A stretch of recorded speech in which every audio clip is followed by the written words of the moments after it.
Hello guys, very good evening. मई 2025 CA inter students, RTP आ गया। Institute just release the RTP I think yesterday और so I thought चलो RTP discuss कर लेते हैं।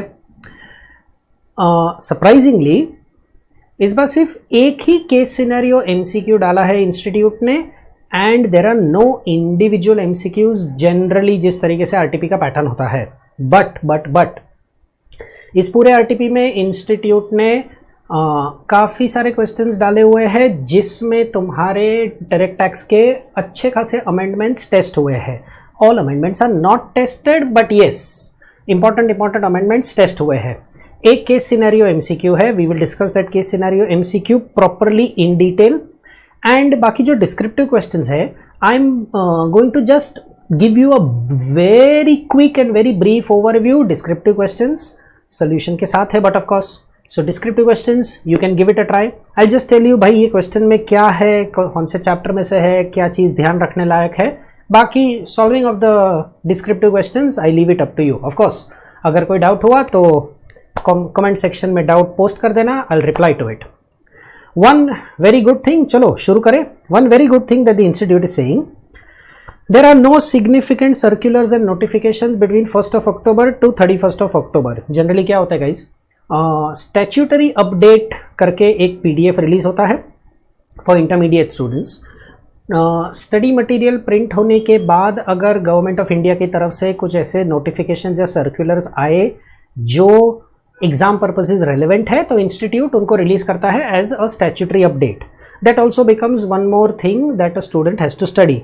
बट देन इस बार statutory update is not issued for May 2025। एक चीज़ कम पढ़नी है, that means the text book that we have, the stuff, the sums that we solved, बस उतने पे ही आपको फोकस करना है। चलो अब case scenario MCQs.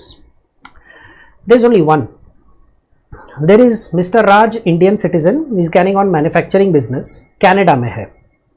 He frequently visits India for business purposes on a regular basis. अब तुमने अगर देखा तो मैंने जो चीज़ें शेड करके रखी है that will help you to kind of recollect कि अच्छा ये वाले प्रोविजन का बात हो रहा है। He was in India for the first time in the year 21-22 for 190 days, 22-23 for 145 days and 23-24 for 155 days। He was in India for the first time, मतलब फाइनेंशियल ईयर 21-22 के पहले वो कैनेडा में ही था, पहली बार इंडिया में आया। And for these 3 years preceding our year 24-25 number of days दे के रखे हैं तुमको। सो फॉर द ईयर 2021 से लेके 23-24 पिछले 4 साल he was staying in India for 490 days, which is this 190, 145, 155। और उसके पहले 1 साल तो he was not in India, तो 0 days। अब is an Indian citizen, he visits India for the very first time in the year 21-22, then he keeps on visiting India every year। मतलब Indian citizen who is visiting India ये अपने third exceptional case में आ सकता है। And then it is also possible कि ये अपने फर्स्ट स्पेशल केस में आ जाए। अगर आपको लेक्चर्स याद हो, फर्स्ट स्पेशल केस का मतलब होता है in total income other than income from foreign sources greater than 15 lakhs, तो स्पेशल केस 1 में कवर हो जाएंगे। या फिर if the total income other than income from foreign sources is less than 15 lakh rupees या इक्वल टू 15 lakhs, तो will be covered by the third exception. चलो तो उसके बारे में आगे इंफॉर्मेशन दी हुई है, वो पढ़ते हैं। He decided to close his business in Canada and shift permanently in India. So he came to India on 1st of November 2024। एक सेकेंड, इंडियन सिटीजन है लेकिन in the year 24-25 he is coming into India permanently, मतलब कोई visit का चक्कर नहीं है। That means for the year 24-25 we will have to check basic condition 1 also and basic condition 2 also. ये जो थर्ड एक्सेप्शनल केस और ये फर्स्ट स्पेशल केस का हमने मेंशन किया, ये तो पुराने सालों के लिए है, पुराने 21-22, 22-23, 23-24 में एप्लीकेबल हो सकता है। As far as 24-25 is concerned, वो तो परमानेंटली इंडिया में आ गया। अगर परमानेंटली इंडिया में आ गया तो भाई basic condition 1, basic condition 2 normally check करना है। He came to India on 1st of November 2024 and started a business in Mumbai. His profits from business in Canada till 31st October 2024 is 15 lakhs, ये foreign income हो गई, and his profit from Indian business is 5 lakh rupees. अच्छा, so that means he is staying in India from 1st of November 2024 to 31st of March 2025. So when you'll do this counting, you'll come to the conclusion that his stay in India is 151 days. Which means guys, अब सोचो, basic condition 1 minimum 182 days satisfy नहीं हुई, लेकिन basic condition 2 minimum 60 days and preceding 4 years का total minimum 365 होना चाहिए, ये satisfy हो गई. And so for the year 24-25 he becomes a resident. अब रेसिडेंट बना तो आगे एडिशनल कंडीशंस चेक करनी पड़ेगी ताकि ऑर्डिनरीली नॉट ऑर्डिनरीली डिसाइड हो सके, वो भी काफी इजीली डिसाइड हो जाएगा. पिछले 10 सालों में से he has come into India for the very first time in the year 21-22 and he stayed in India for 190 days. So if he is staying in India for 190 days, basic condition 1 satisfy कर ली तो वो resident हो गया. For the year 22-23, for the year 23-24, he is staying in India only for 145 days and 155 days. अब is an Indian citizen जो visit के लिए आता था in those past 2 years. So basic condition 1 ही चेक करनी है. ये भाई साहब तो 182 डेज से कम रहता है in each of those 2 years, so he is a non resident. And 21-22 के पहले तो वो इंडिया में था ही नहीं, मतलब अपने preceding 10 years. What are those preceding 10 years? 14-15 से लेके 23-24, इसमें से तो वो सिर्फ 21-22 में इंडिया का रेसिडेंट है. That means he is a resident only for 1 year. इसका मतलब अपनी पहली कंडीशन ही सेटिस्फाई नहीं होती एंड सो इसका रेसिडेंशियल स्टेटस बन गया resident but not ordinarily resident. चलो ठीक है, इसमें से एक चीज और समझ सकते हैं हम लोग कि if is a resident but not ordinarily resident, 15 lakh rupees की जो कनाडा बिजनेस का प्रॉफिट है, this profit will not be taxable in India क्योंकि income is accruing outside, control setup भी आउटसाइड है. हाँ, ऑब्वियसली इंडियन बिजनेस का जो 5 लाख रुपए का प्रॉफिट है ये तो ऑब्वियसली इंडिया में टैक्सेबल होने ही वाला है. Last paragraph on this page, it tells you he does not own any house property in Mumbai and is staying in a rented accommodation from 1st November 2024 on a monthly rent of 20,000. ये तो खैर personal expense हो गया, खुद का कोई घर नहीं है ओनरशिप का, वो रेंट पे कर रहा है. हाँ, 20,000 पर मंथ का रेंट पूरे साल के लिए नहीं, 1st of November से, क्योंकि 31st October तक तो भाई साहब कनाडा में थे. He made a donation of 50,000 rupees to PM Cares Fund and donation of 20,000 rupees to Prime Minister's Drought Relief Fund. ये दोनों हमारे सेक्शन नंबर 80G में कवर हो जाएंगे. And under section 80G 50,000 donation to prime minister's cares fund, ये 100% deduction मिलेगा. और ये 20,000 रुपीज़ का 50% डिडक्शन मिलेगा.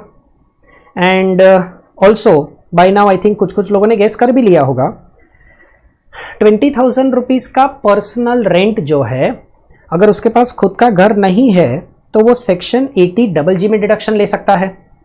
चलो ठीक है. He had purchased, very interesting adjustment guys, an important adjustment. ये एडजस्टमेंट इंस्टीट्यूट ने पूरा एडजस्टमेंट अमेंडमेंट को ध्यान में रख के बनाया हुआ है. He had purchased 10,000 9% debentures of ABC Private Limited. ABC Private Limited के अनलिस्टेड, प्राइवेट लिमिटेड है मतलब के unlisted debentures. Okay, he had purchased these debentures in August 2020 at 150 rupees each. Face value of each debenture is rupees 100. He sold 2,500 debentures in April 2024 at 175 each and remaining 7,500 debentures in August 2024 at 155 each. Interest on debenture is due on 30th of June and 31st of December every year. देखो इस paragraph में से मुझे दो incomes मिलेगी I mean, एक capital gains और दूसरा इंटरेस्ट मतलब income from other sources. Mister Raj follows cash basis of accounting and he wants to opt out of the default regime. Opt out regime में टैक्स भरना है, cash basis of accounting follow होता है। अच्छा तो आप कैपिटल गेन्स वाला paragraph देखते हैं। देखो डिबेंचर पे वैसे भी इंडेक्सेशन अलाउड नहीं था। 23 जुलाई 2024 का जो अमेंडमेंट है, every long term capital asset is not eligible for any indexation now. But debenture पे तो हमेशा से इंडेक्सेशन अवेलेबल नहीं था। हाँ, लेकिन डिबेंचर लॉन्ग टर्म या शॉर्ट टर्म हो सकता था। जो अनलिस्टेड डिबेंचर का अमेंडमेंट आया है सेक्शन नंबर 50AA, उसमें क्या लिखा है गाइस? उसमें लिखा है कि if this unlisted debenture is transferred, if this unlisted debenture matures or if this unlisted debenture is redeemed कभी on or after 23rd July 2024 budget वाली डेट, तो फिर होल्डिंग पीरियड कुछ भी होने दीजिए, this is deemed to be short term capital asset. इसका मतलब हमारे बंदे ने जो 7,500 डिबेंचर्स अगस्त 2024 में बेचे, इस 7,500 डिबेंचर्स के लिए अमेंडमेंट लग जाएगा, deemed to be short term, holding period कुछ भी होने दो। लेकिन जो 2,500 डिबेंचर्स अप्रैल में बेचे हैं उसके लिए सेक्शन 50AA नहीं लगता, क्योंकि उन 50AA के लिए तो 23 जुलाई के बाद ट्रांसफर होना चाहिए, विच मीन्स ये अप्रैल 2024 वाले मेरे debentures long term capital gain generate करेंगे। हाँ, बट ऑफ कोर्स डिबेंचर है तो इंडेक्सेशन अप्लाई नहीं होगा। तो look at how the calculation is done. They have been sold in April 2024 at 175, 2,500 debentures at the rate of 175, तो 2,500 into 175, 4,37,500 आपका full value of consideration आया। These debentures were purchased at 150 rupees, तो 2,500 into 150 rupees की cost 3,75,000 is my cost of acquisition long term, and long term capital gain on debenture this will be taxable under section 112। चलो tax rate के बारे में थोड़ा बाद में discussion करते हैं। As far as the 7,500 debentures are concerned, वो हमने 155 रुपीज पे बेचे हैं। So 7,500 into 155, 11,62,500 is your full value of consideration, and 150 rupees पे खरीदे थे, so 11,25,000 is my cost. 37,500 is short term capital gain under section 50AA. The moment we say short term capital gain under section 50AA, it means regular tax rates will apply, मतलब के slab rates are applicable। एक बहुत ही मस्त adjustment जो इन्होंने बनाया, वैसे easy है, but I found it like this is a place where students can make a mistake। Interest on debenture is due on 30th of June and 31st of December every year, but it follows cash basis of accounting। मतलब company की तरफ से सबसे पहले आपको interest मिलेगा 30th of June 2024 को। लेकिन गाइस 30th जून को जब इंटरेस्ट मिलेगा तो 6 महीने का इंटरेस्ट मिलेगा कंपनी की तरफ से। Now observe, in April 2024 he has already sold 2,500 debentures. इसका मतलब 30th जून को कंपनी के रिकॉर्ड्स के हिसाब से उसके पास 7,500 डिबेंचर्स है, तो 7,500 डिबेंचर 100 रुपए का face value and 9% per annum into 6/12, तो 33,750 का तुम्हारा इंटरेस्ट इनकम 30th जून को कंपनी की तरफ से मिलेगा तुमको। फिर नेक्स्ट ड्यू डेट आया 31st ऑफ दिसंबर। अरे लेकिन इस बंदे ने तो अगस्त 2024 में बाकी के 7,500 डिबेंचर्स भी बेच दिए हैं। दैट मीन्स 31st दिसंबर को कंपनी के रिकॉर्ड्स के हिसाब से ये डिबेंचर होल्डर है ही नहीं, एंड उसको कोई इंटरेस्ट मिलने ही नहीं वाला। So as far as his accounting system is concerned, cash basis पे उसको 33,750 का इंटरेस्ट मिलेगा। Based on the facts of the case scenario given above, choose the most appropriate answer to the following questions. What is the residential status of Mr. Raj? So we've already decided resident but not ordinarily resident. What is the amount of capital gains chargeable to tax on the sale of debentures? So ये 2500 debentures पे long term capital gain आया 62,500 और 7,500 debentures पे short term capital gain आया 37,500. So that's your option number D. 62,500 का long term capital gain, 37,500 का short term capital gain. What will be the gross total income of Mr. Raj for assessment year 25-26? Okay. अगर हम question के starting से देखें तो उसकी इनकम डिटेल्स ये सेकंड पैराग्राफ में है. अब सेकंड पैराग्राफ में उसके कनाडा बिजनेस का प्रॉफिट है. बातों बातों में हमने ये डिस्कशन किया था, if is a resident but not ordinarily resident, Canada का प्रॉफिट इंडिया में टैक्स हो ही नहीं सकता, कंट्रोल भी कनाडा में ही होगा. कुछ मेंशन नहीं है बट उसका पूरा बिजनेस, मैन्युफैक्चरिंग बिजनेस कनाडा में है, सो कंट्रोल वहां पे होगा. वहां से सब कुछ बंद करके वो इंडिया परमानेंटली शिफ्ट हुआ था. तो 15 lakhs is not taxable. What is taxable is only 5 lakh rupees. इसका मतलब इस बंदे का PGBP income is 5 lakhs. As far as capital gain is concerned, ये 62,500 और ये 37,500. This is my capital gain taxable 1 lakh rupees. And as far as income from other sources is concerned, if you remember, हमने cash basis वाला concept discuss किया था. 30 जून को उसको 33,750 rupees का इंटरेस्ट मिलेगा. So his gross total income is 6,33,750. That's your option number B. What is the amount of deduction available under chapter 6A to Mr. Raj for assessment year 25-26? अब दो deductions है. एक है सेक्शन नंबर 80G, दूसरा है section number 80GG. 80G का deduction बहुत simple है. इन्होंने 50,000 रुपीज पीएम केयर्स फंड में डोनेट किए हैं. सो 50,000 रुपीज पर तो अनलिमिटेड 100% कैटेगरी का डिडक्शन मिल जाएगा मुझे. एंड 20,000 रुपीज का donation is to prime minister's drought relief fund. Drought relief fund is eligible for unlimited category but 50% deduction. That means 80G का मेरा डिडक्शन आया 60,000. अब 80GG, a very smart adjustment where a student might make a little bit of a mistake. 80GG के लिए might तुमसे शायद गलती हो. 80GG के लिए मुझे एडजस्टेड ग्रॉस टोटल इनकम चाहिए.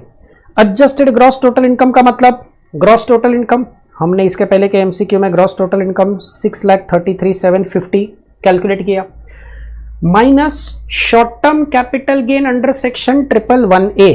अपने पास तो है शॉर्ट टर्म कैपिटल गेन, लेकिन वो 111A वाला नहीं है, वो तो स्लैब रेट पे टैक्स होने वाला है, उसको एडजस्ट नहीं करना है. Minus all your long term capital gains, 112A वाला एंड 112 वाला. अच्छा, तो दैट मीन्स मेरा ये जो लॉन्ग टर्म कैपिटल गेन आया था, I just check the amount, 62,500. Yes, 62,500 का मेरा जो लॉन्ग टर्म कैपिटल गेन आया था, इसको माइनस करना पड़ेगा. 62,500 minus all my deductions under section 80C to 80U except 80GG. मतलब ये 60,000 रुपीज का 80G का जो डिडक्शन है ये भी लेस होगा.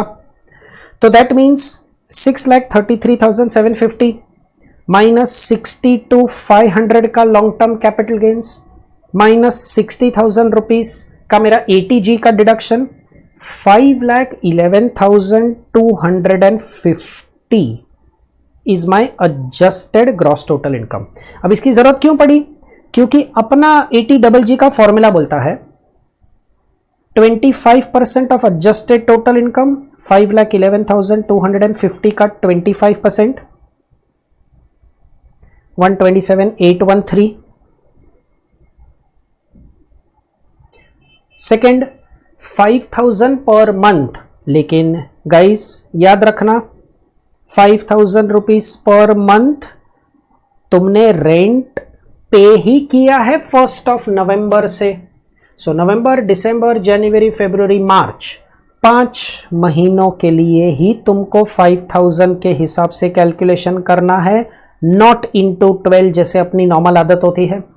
And the third, rent paid minus 10% of adjusted gross total income. तो हमने 20,000 पर मंथ का रेंट पे किया था, सो 20,000 पर मंथ के रेंट के हिसाब से 20,000 per month for 5 months minus 10% of adjusted gross total income.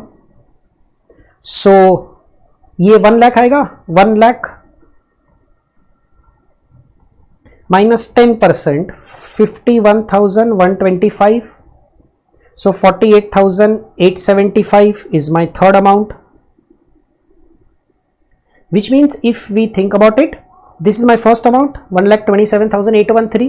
This is my second amount, 25,000. This is my third amount.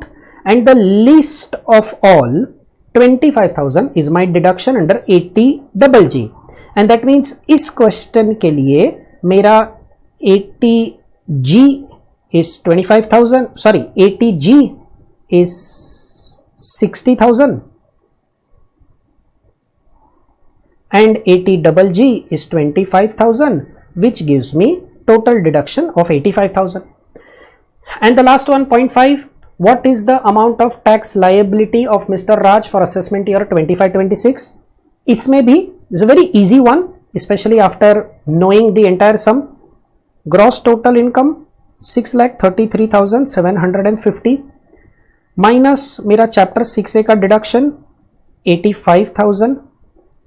So my total income is 633,750 minus 85,000, 5,48,750, 548,750. But tax calculation के वक्त भाई ख्याल रखना, तुम्हारे पास लॉन्ग टर्म कैपिटल गेन है section 112 वाला, तो उसको जरा अलग करना पड़ेगा. अब long term capital gain section 112 वाला है, नंबर 1 वो तो डिबेंचर पे है. सेक्शन 112 में अमेंडमेंट क्या आया सर, 20% का टैक्स रेट था, वो रिड्यूस होकर 12.5% हो गया. Perfect. Unlisted debentures, unlisted debentures के लिए मेरा प्रोविजन कुछ ऐसा था, if the transfer happened before 23rd July 2024, तो I used to pay tax at 20% without the benefit of indexation. Debenture है तो वैसे भी इंडेक्सेशन बेनिफिट नहीं मिलता था, लेकिन बिफोर 23rd जुलाई तो 20% का रेट था. If my capital gain arises on or after 23rd July 2024, तो I used to pay tax at 12.5%, obviously without indexation. मेरा 2500 डिबेंचर कब बेचा, अप्रैल 2024 में बेचा, मतलब हमने बिफोर बेचा, तो 62,500 का मेरा कैपिटल गेन, इस पे टैक्स लगेगा 20%, 62,500 पे 20%, 12,500. 5,48,750 की इनकम, इसमें से 62,500 का कैपिटल गेन माइनस किया, तो बैलेंस इनकम अपनी बची 4,86,250, जिस पे स्लैब रेट अप्लाई करना है. ऑब्वियसली क्वेश्चन ने क्लियर कट बोल के भी रखा है ऑप्ट आउट रेजिम. क्वेश्चन ने उनका एज कुछ बोल के रखा है, आई थिंक 38 या 39 ईयर जैसा कुछ है, स्टार्टिंग में 38 ईयर्स. सो 2,50,000 वाला अपना स्लैब रेट लगेगा. तो फर्स्ट 2,50,000 कोई टैक्स नहीं, 2,50,000 से 5 लाख, विच मीन्स ये मेरा 2,50,000 लेस होगा. इस पे 5% का टैक्स 11,813. तो 11,813 प्लस 12,500, 24,313 मेरा बेसिक टैक्स आया. Am I eligible for rebate guys? Am I eligible for rebate? No sir, absolutely not eligible for any rebate. Sir क्यों? अरे ऑप्ट आउट रेजिम में रिबेट का threshold less than equal to 5 lakhs है. मेरा total income 5,48,750 है. Generally तो किसी से ये मिस्टेक नहीं होगी, but just to kind of warn you, 4,86,250 का अपना स्लैब रेट वाला इनकम था, लेकिन उसके बेसिस पे कंपैरिजन नहीं कर रहा है ना, कंपैरिजन तो टोटल इनकम के बेस पे करना है। सो भाई टोटल इनकम के बेस पे कंपैरिजन करेंगे तो मेरी तो इनकम 5 लाख से ज्यादा है, तो कोई रिबेट नहीं मिलेगा, सरचार्ज भी नहीं लगेगा, हेल्थ एजुकेशन सेस लग जाएगा at the rate of 4%। So my income tax is 25,285, जिसको राउंड ऑफ करके आंसर आएगा 25,290। इजी एमसीक्यू है, deductions the small place where you have to pay attention. Amendment test किया इन्होंने अनलिस्टेड डिबेंचर वाला section 50AA और लॉन्ग टर्म कैपिटल गेन का tax rate भी टेस्ट कर लिया। सो प्रीटी मैनेजेबल, अपने आप सॉल्व करना। इफ यू फील कि कहीं पे कुछ गड़बड़ होती है तो आपके पास सोल्यूशन रेडी है। Question number 6, very simple question but two interesting things here. Salaries पे पूरा सम है। They've asked you default regime. अब डिफॉल्ट रेजिम सैलरीज का चैप्टर, तो एक अमेंडमेंट आया है कि standard deduction is not 50,000 but is 75,000। Default regime को पुश करने के लिए इन्होंने ये अमेंडमेंट इंट्रोड्यूस किया कि स्टैंडर्ड डिडक्शन बढ़ा दिया आपका। Every other adjustment is very standardised adjustment. एक बहुत मस्त एडजस्टमेंट, एडजस्टमेंट नंबर 6। ये एडजस्टमेंट ना एक्चुअली स्पीकिंग लास्ट ईयर 2023 के बजट का अमेंडमेंट है, लास्ट ईयर का amendment. If you are provided with accommodation as a perquisite in the year 23-24, वो मेरा फर्स्ट ईयर हुआ 23-24, and then if you are given the same accommodation year after year, तो step number 1 अपने accommodation का formula follow करके अपना taxable amount ढूंढो। इसमें फर्निश्ड अकोमोडेशन हुआ तो फर्नीचर की वैल्यू भी ऐड कर लेना, रेंट फ्री या कंसेशनल जो भी सिचुएशन है पूरा फॉर्मूला फॉलो करके टैक्सेबल अमाउंट ढूंढ लो। फिर 23-24 को बेस ईयर या स्टार्टिंग ईयर पकड़ो एंड फाइंड आउट 23-24 में कितना टैक्सेबल हुआ था। उस अमाउंट को आज के अपने करंट ईयर तक इंडेक्स कर दो, कॉस्ट इन्फ्लेशन इंडेक्स यूज करके। So step 1 normal formula follow करके जितना टैक्सेबल अमाउंट आया वो। स्टेप 2 23-24 का टैक्सेबल अमाउंट लेकर उसको आज के ईयर तक इंडेक्स कर दो। अब नॉर्मल फॉर्मूला का अमाउंट या indexed amount which ever is lower is taxable. ये लास्ट ईयर का अमेंडमेंट था। They asked you as a question in this particular year. देखो 92,000 rupees was the amount taxable furnished amount, हाँ मतलब furniture के साथ इंक्लूड करके। सो 92,000 लास्ट ईयर का अमाउंट इनटू 363 करंट ईयर का index number divided by 348 that is my base year. तो 92,000 into 363 divided by 348 95,965 ले लेते हैं 95,966। ये मेरा स्टेप 2 का अमाउंट टैक्सेबल हुआ। स्टेप 1 नॉर्मल कैलकुलेशन करना है। दिस हाउस एडजस्टमेंट में लिखा है is owned by the employer, Delhi में दिया है तो population as per the latest census is about 40 lakhs, which means 10% of salary लेना पड़ेगा।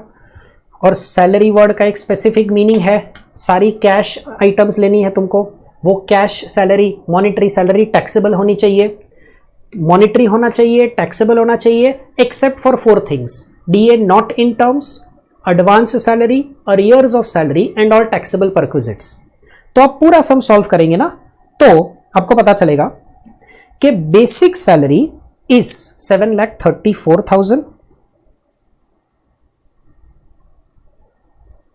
Basic salary given is 7,34,000 given in the sense salary scale दिया है, वो कैलकुलेट करके पता चलता है। Dearness allowance in terms is 1,10,100। Bonus 1 महीने का मिला है and that bonus amount is 61,000। Current year का लीव सैलरी मिला है, लीव सैलरी उसको ड्यूरिंग सर्विस पीरियड ही 10,000 रुपीज मिल गया है, तो उसमें तो कोई एग्जेम्पशन है नहीं, मॉनिटरी अमाउंट है और वो टैक्सेबल है। फिर एडजस्टमेंट नंबर 4 मोटर कार का बात करता है। अब मोटर कार वैसे भी नॉन कैश हुआ, प्लस अ परक्विजिट है तो उसको तो इंक्लूड नहीं करना है। Employer granted him a loan at a concessional rate of interest, ये भी अपनी परक्विजिट है, क्लॉज नंबर 8 सेक्शन 17 सबसेक्शन 2, तो परक्विजिट यहां पर भी इंक्लूड नहीं करनी है। Then next adjustment is our accommodation वाला एडजस्टमेंट। उसके बाद वाला adjustment tells you furniture and appliances are given, ठीक है, इसको भी ऐड कर लेंगे। Electricity and water bills were paid, ये भी परक्विजिट है। Last adjustment colleagues gifted a mobile phone to him, ये colleagues gifted a mobile phone salary के चैप्टर में आ ही नहीं सकता, आ सकता है तो भी इनकम फ्रॉम अदर सोर्स में आ सकता है, खैर वहां पे भी नहीं आ सकता क्योंकि मोबाइल फोन प्रॉपर्टी की डेफिनेशन में है ही नहीं। सो ये 45,000 तो वैसे भी टैक्सेबल नहीं है, मतलब अपने डेफिनेशन के हिसाब से सैलरी इज 9,15,100 इंटू 10%, तो अकोमोडेशन का amount 91,510। Then what have they given about this furniture? The furniture and appliances provided with the house. The furniture and appliances provided with the house were bought by the employer at an aggregate cost of 1,50,000 on 1st Jan 2023. अब 1st Jan 2023 में हमने खरीदा था, मतलब as far as 24-25 is concerned, उसको तो ये furniture और अप्लायंसेस पूरे 12 महीने के लिए मिले। तो 1,50,000 पे 10% मतलब 15,000 rupees, that means 1,06,510। As per my normal valuation the amount taxable is 1,06,510। As per the indexation concept 95,966, so whichever is lower of the two, it is 95,966 which will be taxable. बाकी पूरा सम एकदम स्टैंडर्डाइज्ड क्वेश्चन है। Okay, question number 7 again a question based on amendment.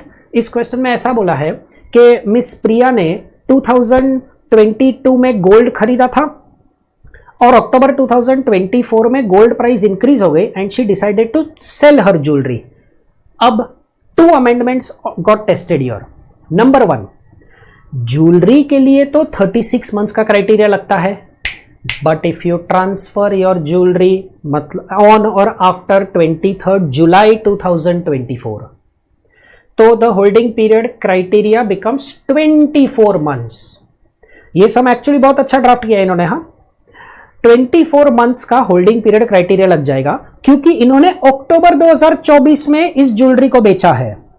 If this jewellery has been sold in October 2024, तो it becomes Jan 22 से लेके October 24। वैसे तो थोड़ा 2 साल से थोड़ा ज्यादा है, it's more than 24 months, but because it is after 23rd July, it will become a long-term capital asset.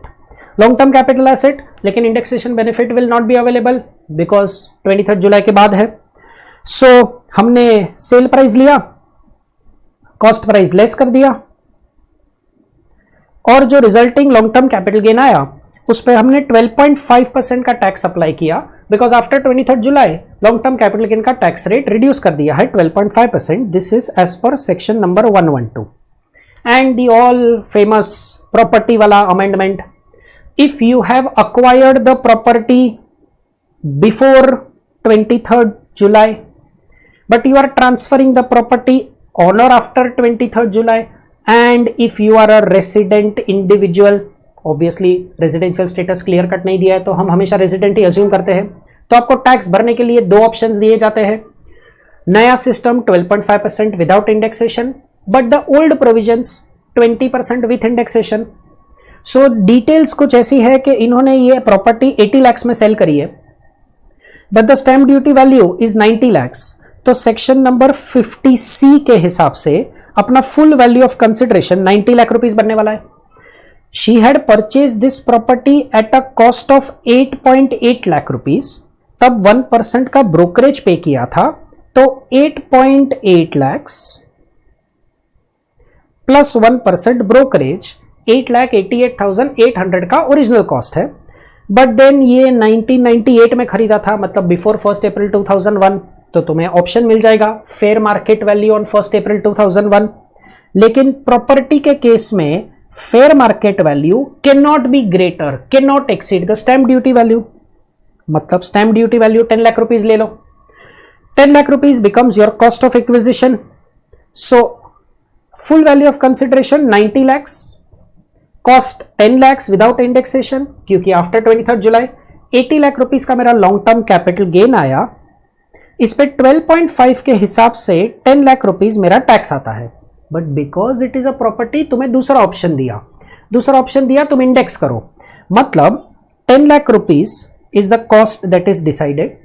2001 से इंडेक्स होगा divide by 100 multiplied by 363 current year का इंडेक्स नंबर. सो ये आपका इंडेक्स्ड कॉस्ट ऑफ एक्विजिशन आएगा. उस पे long term capital gain आया at the rate of 20%. Your tax works out to 10,74,000. तो पुराने सिस्टम के हिसाब से मेरा टैक्स 1074 है और नए रेट के हिसाब से 10 lakhs है. Obviously as an assessee I will choose that which is more beneficial for me, which is 10 lakh rupees. So मेरा tax on property 10 lakhs, मेरा tax on jewelry that is gold बेचा 18,750 plus 18,750. Question में और कुछ नहीं बेचा है, but the question is very very very cleverly to ask you compute the capital gain tax. Capital gain compute नहीं करना है भाई, टैक्स कैलकुलेट करना है. Assuming her other income exceeds the basic exemption limit. अब बच्चा ये दो टैक्सेस ऐड करके बोलेगा this is the tax payable, जो थोड़ा सा अधूरा होगा बिकॉज टैक्स पेएबल में हेल्थ एजुकेशन सेस और सरचार्ज भी ऐड होता है.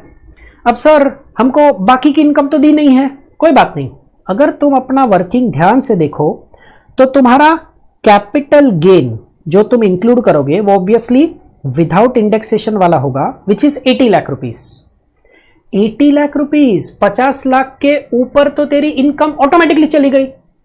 80 लाख रुपीज का कैपिटल गेन, 1,50,000 का लॉन्ग टर्म कैपिटल गेन, तो 81,50,000. So I can very very easily say कि 50 लाख के ऊपर तो मेरी इनकम है ही. हाँ, देन आई ऑल्सो से कि भाई the income is below 1 crore, ऐसा मैं मान के चलता हूं. So then I am eligible to pay a 10% I am supposed to liable to pay a 10% surcharge. And वो 10% surcharge के साथ 4% health education cess भी पे करना पड़ेगा. तो ये मेरा tax liability आ जाएगा. Then the next question, okay, very interesting question, very easy question mind you. Set off carry forward का sum है. Opt out regime का बात हुआ है, मतलब हाउस प्रॉपर्टी के SOP के सारे डिडक्शन मिल जाएंगे आपको. क्वेश्चन जरा ध्यान से पढ़ना, इन्होंने हाउस प्रॉपर्टी का इंफॉर्मेशन थोड़ा कॉम्प्लिकेट करके दिया है. If you read it closely you will observe how to do the calculation. 2 things worth observing. Number 1, they have said loss incurred by the firm in which he is a partner 1,60,000. तो as a partner in a partnership firm उसके हिस्से का loss 1,60,000 दिया है. But guys अगर share of profit exempt है तो ये लॉस को मैं सेट ऑफ कैरी फॉरवर्ड के चैप्टर में इंक्लूड नहीं कर सकता. Second thing given to you, salary received as partner from a partnership firm, ये पीजीबीपी की इनकम है तो पीजीबीपी के लॉसेस को सेट ऑफ करने के लिए इसको भी मैं यूज कर सकता हूं. ठीक है, there was nothing great actually. Life insurance premium paid for his son who is 30 years of age and is working in the USA. So section 80C में लाइफ इंश्योरेंस प्रीमियम का डिडक्शन मिलता है. ऐसा उस सेक्शन में कहीं पे नहीं लिखा है कि भाई जिस पे तुम इंश्योरेंस प्रीमियम पे करते हो वो इंडिया में ही होना चाहिए. Even if that individual spouse या चिल्ड्रन आर आउटसाइड इंडिया, फिर भी तुम्हारे प्रीमियम का तो डिडक्शन मिलता है. So you are eligible for this deduction under section 80C. अब जब आप क्वेश्चन सॉल्व करोगे ना तो ब्रॉडली ना देखो, आपके सामने कुछ ऐसी सिचुएशन आएगी. ये जो मैंने नीचे ब्लैक कलर में लिखा ना, इसको नहीं, ये जो ऊपर ब्लू कलर में लिखा ना उस पर फोकस करो. इंटर सोर्स एडजस्टमेंट, एक ही हेड में दो हाउस प्रॉपर्टीज है, 2 बिजनेसेस है, तो वो इंटर सोर्स कर लिया. एक हेड को दूसरे हेड के सामने इंटर हेड किया. तो देखो अपनी सिचुएशन कुछ ऐसी आती है. हाउस प्रॉपर्टी 2,31,000 का लॉस है, can be adjusted up to 2 lakhs only. PGBP में लॉस है, लॉन्ग टर्म कैपिटल गेन है और सैलरी इनकम है. अब पीजीबीपी का 4,70,000 का लॉस मैं सैलरी के सामने एडजस्ट नहीं कर सकता, तो उसको एडजस्ट करने के लिए मेरे पास लॉन्ग टर्म कैपिटल गेन है। हाँ, उसको एडजस्ट करने के लिए मेरे पास इनकम फ्रॉम अदर सोर्सेज भी है, लेकिन अगर एक नजर में इनकम फ्रॉम अदर सोर्सेज पे डालू ना, तो इंटरेस्ट ऑन फिक्स डिपॉजिट है और लॉटरी इनकम है। अब लॉटरी इनकम के सामने तो मैं कोई लॉस एडजस्ट नहीं कर सकता, हाँ, लेकिन एफडी के इंटरेस्ट के सामने मैं लॉस एडजस्ट कर सकता हूं। सो they've given a very good solution, very frankly. As a student, mostly 8 out of 10 students could have done this, or maybe let's say 7 out of 10 students could have done this. They would have done, sir house property का loss है ना, salary के सामने adjust कर लेते हैं, up to 2 lakh rupees adjust होगा, बाकी का 31,000 कैरी फॉरवर्ड करो। पीजीबीपी का लॉस ना लॉन्ग टर्म कैपिटल गेन के सामने सेट ऑफ करो। क्वेश्चन में इन्होंने towards the end brought forward short term losses भी दिए हैं। शॉर्ट टर्म लॉस तो can be adjusted against long term capital gain, उसमें तो कोई दिक्कत है ही नहीं, और वो सेट ऑफ तुम आराम से कर भी सकते हो। बट इन्होंने क्या किया, इन्होंने वो पीजीबीपी के लॉस को ना पहले ये एफडी के इंटरेस्ट 73,000 के सामने सेट ऑफ किया, इसको पहले यूज किया। पीजीबीपी के लॉस को पहले एफडी के इंटरेस्ट के सामने सेट ऑफ किया, और फिर जो बैलेंस पीजीबीपी लॉस बचा उसको लॉन्ग टर्म कैपिटल गेन के सामने सेट ऑफ किया। सर ऐसा क्यों किया? They given you the reasoning also. इस बंदे का सैलरी इनकम ही 35 लाख है, मतलब he is already in the 30% tax bracket. So FD का ये इंटरेस्ट 73,000 अगर टैक्सेबल हुआ तो 30% पे टैक्सेबल होगा, लेकिन आपका जो लॉन्ग टर्म कैपिटल गेन है, एडजस्टमेंट नंबर 6 देखना, लॉन्ग टर्म कैपिटल गेन है, उस पे 1,25,000 का आपको एग्जेम्पशन मिलेगा, STT has been paid and tax rate will be either 10% और 12.5%। तो what they are thinking is कि भाई अगर मेरे पास दो ऑप्शंस है, इंटरेस्ट ऑन एफडी के सामने भी एडजस्ट कर सकता हूं और लॉन्ग टर्म कैपिटल गेन के सामने भी एडजस्ट कर सकता हूं, कौन से इनकम पे ज्यादा टैक्स लग रहा है? बोला एफडी के इंटरेस्ट पे, तो पीजीबीपी के लॉस को पहले उधर उड़ा दो ना, ताकि वो एफडी के इंटरेस्ट का 30% टैक्स भरना ना पड़े। बाकी जो पीजीबीपी लॉस बचा उसको तुम लॉन्ग टर्म कैपिटल गेन के सामने एडजस्ट करो, टैक्स भरना भी पड़ेगा तो लॉन्ग टर्म कैपिटल गेन पे भरना पड़ेगा। बाकी the question is very standardised, very simple to solve. Next question TDS TCS, इसमें भी छोटा सा अमेंडमेंट इन्होंने टेस्ट कर लिया। 5% का टीडीएस रेट अमेंड होके 2% हो चुका है for quite a few, about 5 adjustment, 5 sections. Insurance commission में चेंज नहीं हुआ है। इंश्योरेंस पॉलिसी में से जो पैसा मिलता है उस पर 5% था, 1 अक्टूबर ऑनवर्ड्स 2% हुआ है, सारे changes 1 October onwards. Commission on sale of lottery tickets, other commission 194M वाला commission, work contract, professional fees and commission जो उसके रिस्पेक्टिव सेक्शंस में नहीं आता, ये सारे एंड 194IB का रेंट। तो एक बार अगर लिस्ट में थोड़ा प्रॉपरली बात कर लूं, इंश्योरेंस पॉलिसी में से जो पैसा मिलता है और वो टैक्सेबल है 194D है, 194G commission on sale of lottery tickets, 194H commission other commission, 194IB rent other than the one covered in 194I other rent, and 194M CH और J जहां पे नहीं लगता। ये सब में 5% का टीडीएस रेट है अप टू 1 अक्टूबर, ऑन और आफ्टर 1 अक्टूबर 2% है। सो इन्होंने जो फर्स्ट पॉइंट क्रिएट किया ना, सब पॉइंट 1, उसमें इन्होंने वो पूछा है व्हाट इफ अगस्त में टैक्स डिडक्ट करना होता या व्हाट इफ अक्टूबर में टैक्स डिडक्ट करना होता, तो उसमें आपका रेंट अमाउंट भी चेंज हो जाएगा। कैलकुलेशन करते वक्त ध्यान देना, नंबर ऑफ मंथ्स चेंज हो गए एंड टीडीएस रेट भी चेंज होगा। टीसीएस का एडजस्टमेंट एकदम सिंपल है। जो लास्ट क्वेश्चन है, क्वेश्चन नंबर 10, इसमें भी इन्होंने टोटल इनकम का सम बनाया, एक अच्छा सा अमेंडमेंट इन्होंने टेस्ट कर लिया। बाकी the whole question is a very standardised question, PGBP है, आईएफओएस इनकम है। दे आर सेइंग के salaries and wages include the following items. Employer जब पेंशन स्कीम में कंट्रीब्यूट करता है, the amendment that we have studied, section 36 subsection 1 clause number 4A, पहले maximum 10% of salary का deduction मिलता था, अब मैक्सिमम 14% ऑफ सैलरी, वो लिमिट इंक्रीज हो गया है। एम्प्लॉयर को अपने खुद के कंट्रीब्यूशन का 14% का डिडक्शन मिलता है. Here what they are saying is 20% of basic salary का कंट्रीब्यूशन हुआ है. इसके एम्प्लॉई ने 5 लाख रुपए का बेसिक सैलरी विड्रॉ किया, उसका 20% मतलब 1 lakh rupees is the employer contribution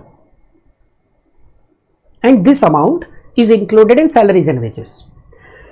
DNS allowance is 40% of basic salary. 50% of DNS allowance forms part of salary.